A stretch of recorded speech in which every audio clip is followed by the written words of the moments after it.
बहुत आपका धन्यवाद अध्यक्ष जी। आपने भाषण नहीं दिया, लेकिन आपने हर वक्ता से पहले की बात रखी और मैं आपको, पवार साहब को, बाबा जी को। रज्जो, तू यहाँ? तू आज काम पे भी नहीं आई? आज मन्नू की स्कूल की बस लग गई है ना, इसलिए इसको छोड़ने आई थी। स्कूल की बस? पर तेरा मनु तो सरकारी स्कूल में पढ़ता है ना? हाँ जी दीदी, अब सरकारी स्कूलों में 200 बसें चल पड़ेंगी, जिसका फायदा मेरे मन्नू जैसे 10,000 बच्चों को होगा। सरकारी स्कूलों ਨੂੰ भी बहुत शानदार बसां ਅਸੀਂ ਦੇਵਾਂਗੇ। पहले बैच वास्ते 20,000 बच्चे ਦਾ ਅਸੀਂ प्रबंध कर रहे हैं।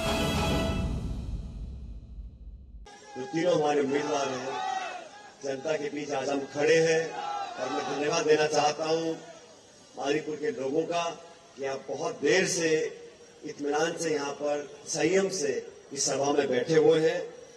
मैं ज्यादा समय नहीं लूंगा और मंच पर तमाम जो नेता बैठे हैं उन सब की बातों को आपने सुना और 5 फरवरी को दिल्ली में जो चुनाव है उस उद्देश्य को लेकर आज इस सभा का आयोजन किया। उससे पूर्व में डैनी जी बोल रहे थे, बाकी सभी हमारे सांसद अमर सिंह जी हैं और रमेश जी मेरे साथ संसद में हमने मिलकर काम किया। बहुत सारे नेता हैं, विधायक हैं, पूर्व विधायक हैं। साथियों, मुझसे पूर्व वक्ताओं ने जो बातें बोली मैं उनको दोहराना नहीं चाहता हूं और मैं चंद मिनटों में आप लोगों से सिर्फ तथ्यों पर, वास्तविकता पर और हकीकत में जो दिल्ली में हुआ और जो हो रहा है उस पर कुछ बात करना चाहता हूं। दिल्ली के लोगों ने दोनों दलों को, आम आदमी पार्टी को और बीजेपी को, पिछले 10-11 सालों में 3 बार वोट दिया है। भाजपा की सरकार तीसरी बार देश में बनी है और लोकसभा चुनावों में जनता जनार्दन ने, आप सब मतदाताओं ने दोनों हाथों का आशीर्वाद दिया और भाजपा की सरकार केंद्र में बनाई और इसी जनता ने, दिल्ली के मतदाताओं ने 3 बार आम आदमी पार्टी की सरकार को चुनकर भेजा। अब मसला यह है कि जनता ने मौका देने का काम किया। केंद्र में सरकार, राज्य में सरकार। 10 साल पहले दिल्ली के क्या हालात थे और आज दिल्ली के क्या हालात हैं। मुझे भी पढ़ाई करने का मौका दिल्ली में मिला और मैं दशकों से इस दिल्ली को देख रहा हूं। यह अतिशयोक्ति नहीं है।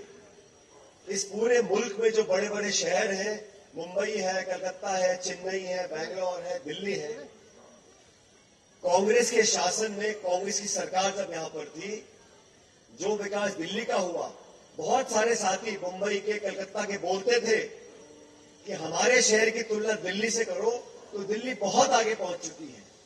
यहाँ के फ्लाईओवर, यहाँ के मेट्रो, यहाँ का इंफ्रास्ट्रक्चर, जो विकास कांग्रेस सरकार ने कराया वो हमारे सामने है। और जब से यहाँ पर सरकार कांग्रेस की नहीं रही, तब से हमने देखा कि भाषणों में कुछ और बोलना, आश्वासन कुछ और देना और असलियत में दोनों दलों ने, दोनों सरकारों ने वर्चस्व की लड़ाई लड़ी है।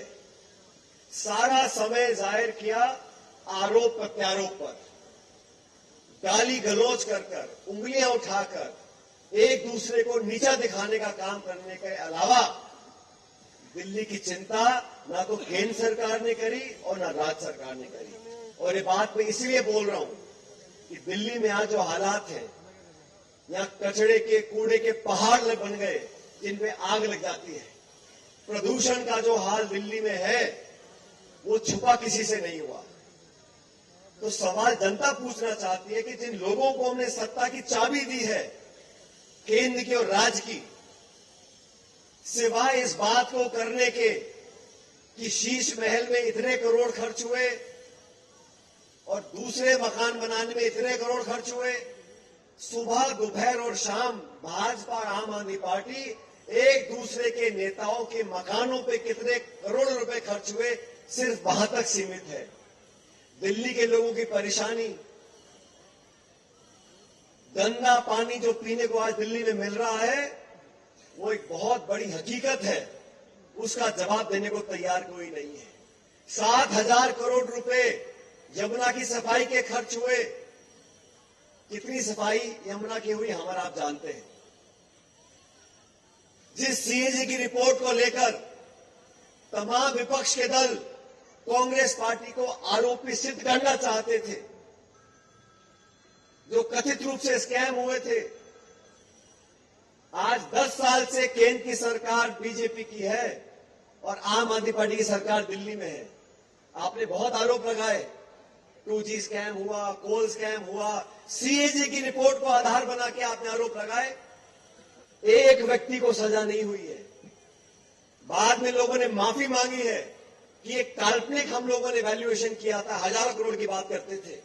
वही सीएजी की रिपोर्ट दिल्ली सरकार को कटघरे में खड़ा कर रही है।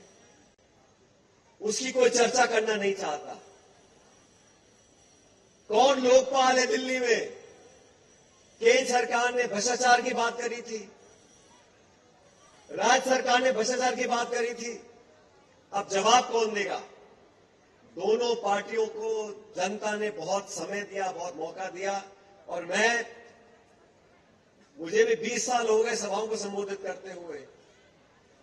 और मादीपुर में यहां पर आकर पवार साहब, मेरा जो अनुभव है, जनता जब चुनावी सभा में बैठती है, उनके चेहरे, उनका हाव भाव, उनका जोश देखकर मैं तो भाप जाता हूं कि अपना कैंडिडेट कितना मजबूत है। और मुझे कहने में कोई संकोच नहीं है। आज जेपी पवार साहब यहां पर जो उम्मीदवार चुनाव लड़ रहे हैं, एक की तो विकेट गिर गई थी, दूसरा लेकर आए, मुझे बताया आपने। जितने लोग चुनाव लड़ रहे हैं, आज सबसे आगे अगर कोई व्यक्ति है तो वो जेपी पवार है मादीपुर से। ये जनता यहां की बता रही है, यहां की उपस्थिति बता रही है। और आपके बीच में न सिर्फ इन्होंने, इनके पूरे परिवार ने 5 साल तक सत्ता के लालच को दूर कर कुर्सी की चाहत को दूर रखकर एक भाई बेटा बनकर आपकी सेवा करी है। सुख दुख में, चाहे कोरोना काल हो, चाहे कोई भी आफत आई हो, हर क्षेत्र में आपकी हर तरह मदद करने की कोशिश की। इसीलिए खड़गे साहब ने, राहुल गांधी जी ने इनको यहां से दोबारा आपको उम्मीदवार बनाया है। मुझे पूरा विश्वास है साथियों, भारतीय जनता पार्टी के हमारे साथी जो दिल्ली में आज सत्ता में आना चाहते हैं, वो दिल्ली के लोगों की वोट तो ले लेते हैं, लेकिन जब कांग्रेस की सरकार थी केंद्र में, तब दिल्ली से जो 7 सांसद बनकर जाते थे, 3 मंत्री केंद्र सरकार के होते थे, कैबिनेट रैंक के। कपिल सिब्बल जी थे, अजय माकन जी थे, कृष्णा तीरथ जी थी। मैं सरकार में काम कर चुका हूं। जब मीटिंग होती थी कैबिनेट की, जब 3 बड़े वरिष्ठ नेता जो मंत्री हैं सरकार में, वो कुछ बात को रखते थे, तो दिल्ली को महत्व दिया जाता था।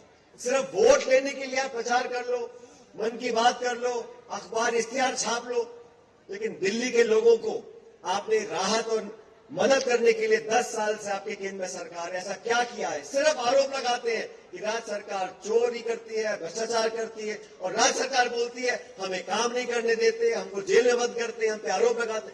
दोनों दलों ने इतना मौका लोगों ने दिया। भाजपा और आम आदमी पार्टी ने जनता का विकास करने की बजाय, प्रदूषण कम करने की बजाय, महंगाई कम करने की बजाय, रोड, मेट्रो, पुल बनाने की बजाय, कॉलेज, अस्पताल खोलने की बजाय सिर्फ सारा समय एक दूसरे पर उंगली उठाना, एक दूसरे पर आरोप लगाना। और दिल्ली क्योंकि राजधानी है, 70 विधानसभा का ये क्षेत्र है, क्योंकि राजधानी है तो प्रचार बहुत होता है। प्राइम मिनिस्टर हो, चीफ मिनिस्टर हो, समय हमेशा सुर्खियों में रहते हैं। एक वो समय था, आप तुलना करो, प्रधानमंत्री मनमोहन सिंह जी थे, मुख्यमंत्री शीला जी थी। एक विनम्र स्वभाव के व्यक्तियों को आप पद पर भेजो, ईमानदारी से, शालीनता से, विनम्रता से लोगों का चुपचाप रहकर काम करने का तरीका कांग्रेस पार्टी के नेताओं का रहा। और आज हमारे सामने आप देख रहे हो, आक्रमण की राजनीति, प्रहार की राजनीति, टकराव की राजनीति, संवादहीनता हो गई है। दिल्ली के लोगों को पिसने दिया जा रहा है। बारिश आती तो बाढ़ हो जाती है, घरों में, नालियों में पानी भर जाता है। नौकरी के नाम पर सिर्फ यहां पे जुमले दिए जाते हैं। इस व्यवस्था को बदलने के लिए एक बेहतर रूपरेखा जो हमारी पार्टी ने, हमारी गारंटीज हम लोगों ने दी है महिलाओं के लिए, बिजली को लेकर, आमदनी को लेकर मदद करने के लिए। आज आम आदमी पार्टी की सरकार पंजाब में है। जब कांग्रेस सरकार थी तो हमेशा कहते थे जो प्रदूषण हो रहा है पंजाब से आता है। अरे आपकी सरकार है, आप रुकवा रहे हो वहां पर जाकर, कोई जवाब नहीं। रोज घोषणा करना, चुनावों में इतना मौका देने के बावजूद भी मध्यम वर्ग के लिए, नौजवानों के लिए कोई ठोस कई सरकार काम नहीं कर पाई। तो समय बदलाव का आ गया और मुझे पूरा विश्वास है हमारे तीनों जो यहाँ उम्मीदवार खड़े हैं, इन तीनों को अपना आशीर्वाद दो और विधानसभा भेजो। आने वाला समय कांग्रेस का है। और देखो साथियों, ये समय का चक्र घूमता है, समय हमेशा जैसा नहीं रहता। और इन लोगों ने 3-3 पीढ़ी से इस कांग्रेस पार्टी के लिए काम किया है। और राहुल गांधी जी, देवेंद्र यादव जी, इन नौजवान नेताओं ने आपके बीच में एक अलख जगाई है। अभी मन से कोई बोल रहे थे कि कांग्रेस पार्टी का इतिहास है, हम सिर्फ घोषणा छाप नहीं रहे। जब केंद्र में सरकार थी तो किसान का कर्जा माफ किया, केंद्र में सरकार थी तो देश में नरेगा लागू किया, सूचना का अधिकार दिया, शिक्षा का अधिकार दिया, खाते का अधिकार दिया। इंदिरा गांधी ने बैंकों का राष्ट्रीयकरण किया, अमीर गरीब की खाई को कम करने का काम किया। जब दिल्ली में सरकार थी तो मेट्रो बनी, फ्लाईओवर बने, निवेश हुआ, इंफ्रास्ट्रक्चर बना। इतिहास गवाह है, कांग्रेस पार्टी ने जब जो कहा वो कर कर दिखाया। और आज राहुल गांधी जी, कांग्रेस पार्टी जो बोल रही है वो कर कर दिखाएंगे। समय बदल रहा है। दोनों बड़े दल दिल्ली में जो विधानसभा लोकसभा चुनाव जीत गए, इतने विचलित हैं। कांग्रेस पार्टी प्रचार करती है तो सवाल उठाते हैं। अरे कांग्रेस पार्टी दिल्ली में हमेशा से मजबूत रही है, हार जीत होती रहती है, लेकिन हमारे योद्धाओं ने, जिन्होंने कांग्रेस का तिरंगा हाथ में पकड़ा हुआ है, और यह जो जनसमूह बैठा है, हर जाति वर्ग के लोग, अगड़े पिछड़े, हर समाज के, हर धर्म के लोग इस हाथ के निशान में आस्था रखते हैं। 5 फरवरी को इन जुमलों वालों को बंद कर कर इस हाथ के निशान पर वोट डालो, जेपी जी को अपना विधायक बनाओ, बाकी दोनों हमारे उम्मीदवार जीत कर जाएंगे। शासन दिल्ली में कांग्रेस का बनेगा, तब बदलाव यहां पर होगा। साथियों, अंत में इतना कहना चाहता हूं, समाज में, देश में, प्रांत में वोट बटोरने के लिए आप मंदिर, मस्जिद, हिंदू, मुसलमान, हिंदुस्तान, पाकिस्तान हमेशा बोलते रहते हो, और वोट लेकर अपना सत्ता में आ गए। फिर कोई ये महल बना रहा है, कोई शीश महल बना रहा है, जनता को भूल जाते हैं। कांग्रेस पार्टी देश की आजादी से पहले और आज भी आपके सामने है। अच्छा समय हो, बुरा समय हो, हारे या जीते, सत्ता है विपक्ष, लेकिन हमारी प्रतिबद्धता जनता की सेवा करने के लिए, अच्छा नीति निर्माण करने के लिए, उसमें कोई कमी नहीं आई है। और आप सब जानते हो, अलग अलग जुमले आजकल 2 हफ्ते से देख रहा हूं मैं, रोज कोई ना कोई दोनों सरकारों के नेता कुछ ना कुछ बात बोल के वोट लेना चाहते हैं, लेकिन कांग्रेस पार्टी सबको मान सम्मान देकर, बिना भेदभाव के, बिना पक्षपात के सबको साथ लेकर आगे चली है। इसलिए मैं कहता हूं 5 तारीख को जात पे ना पात पे मोहर लगेगी हाथ में। आप सबका बहुत बहुत धन्यवाद। राम राम।